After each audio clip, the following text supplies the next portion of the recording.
अस्सलामु अलैकुम वरहमतुल्लाह। अल्हम्दुलिल्लाहि रब्बिल आलमीन वस्सलातु वस्सलामु अला रसूलिल अमीन, अम्मा बाद। दीन इस्लाम ने औरत की इफ़्फ़त और असमत का बहुत ख्याल रखा है। औरत को जो अज़मत दीन इस्लाम ने अता की है वो किसी और मज़हब ने नहीं दी। निकाह के एतबार से जिस तरह मर्द के हुकूक हैं इस तरह औरत के भी हुकूक हैं। उन हुकूक में से एक हक़ ये भी है कि निकाह के लिए लड़की से औरत से इजाज़त तलब की जाए, उसकी रज़ामंदी का ख्याल रखा जाए। यानी वो चीज़ जो हम अपने मुआशरे के अंदर मायूब समझते हैं, दीन इस्लाम ने वो औरत को एक हक़ बनाकर अता कर दिया है।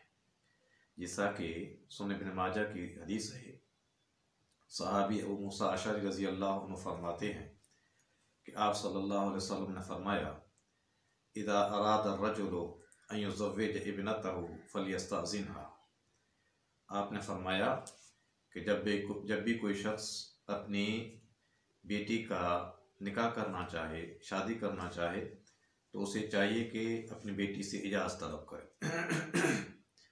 ये इंतहाई अहम नुक्ता है कि दीन इस्लाम ने औरत को इतना बड़ा मकाम दे दिया कि वो वालिद जिसने अपनी बेटी को संभाला, उसको हर एतबार से उसका ख्याल रखा, लेकिन ये बेटी की अज़मत है कि उसकी इजाज़त के बग़ैर वालिद भी किसी से उसकी शादी नहीं करवा सकता।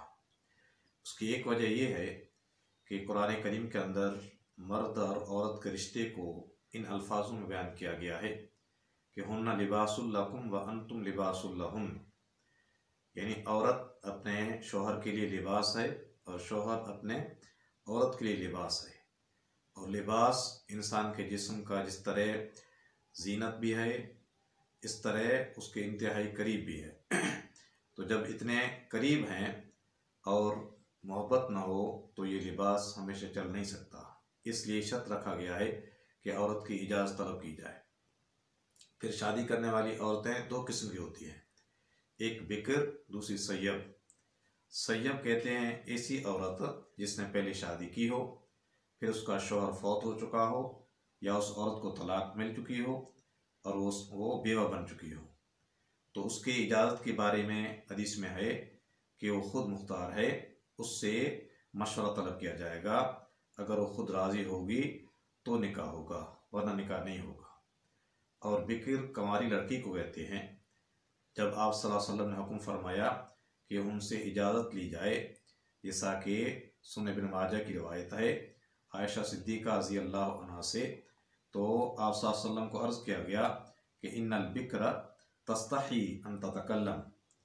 कंवारी लड़की हया करेगी कि वो जवाब दे, तो उससे इजाज़त किस तरह तलब की जाएगी? तो आपने फरमाया सुकूतुहा इज़्नुहा। जब वो उस बात पर खामोश रहे तो ये समझो कि उसकी इजाज़त है। तो इस मसले के अंदर औरत की लड़की की इजाज़त रज़ामंदी को शामिल किया गया है, यहाँ तक कि बग़ैर रज़ामंदी की निकाह नहीं होगा। जैसा कि मुस्नद अहमद, सुनन अबी दाऊद, सुनन इब्न माजा की रिवायत है।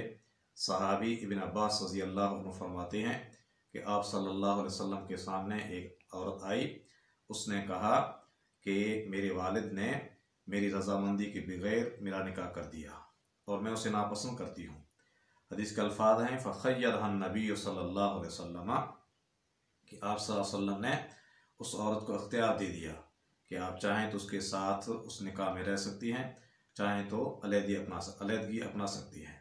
तो इससे साबित हुआ कि निकाह के लिए औरत से इजाज़त तलब करना, उसकी रज़ामंदी का लिहाज रखना अहम शर्त है।